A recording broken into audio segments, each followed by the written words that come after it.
Les gestionnaires provinciaux et sous-provinciaux de la province éducationnelle Koulo 1 se sont réunis pour un atelier consacré à l'appropriation des nouveaux canevas des rapports d'activité. Cette initiative, en accord avec les recommandations du ministère de l'Éducation, vise à harmoniser et à améliorer le suivi des activités éducatives dans la province. Ces canevas met l'accent sur 4 paramètres clés du système éducatif: l'école, la classe, l'élève et l'enseignant. Il prend en compte les réalisations de la province éducationnelle par rapport aux axes stratégiques de la stratégie sectorielle de l'éducation et de la formation, ainsi que les aspects liés à l'éducation en situation d'urgence, notamment l'accès, l'accessibilité et l'équité. Dans ces canevas, on a abordé la question de l'amélioration de la qualité de l'éducation en insistant sur l'importance des moyens d'enseignement, du matériel didactique, des visites des classes, du matériel de laboratoire, du programme scolaire et de l'inspection pédagogique.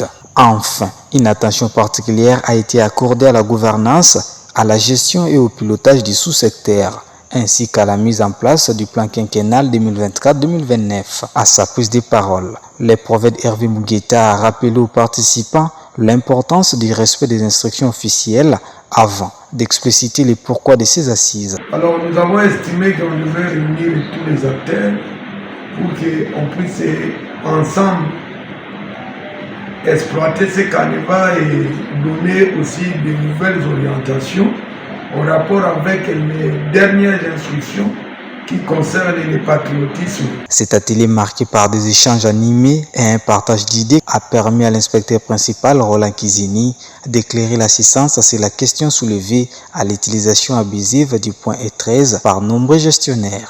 Le E13, c'est en quelque sorte une fiche de cotation.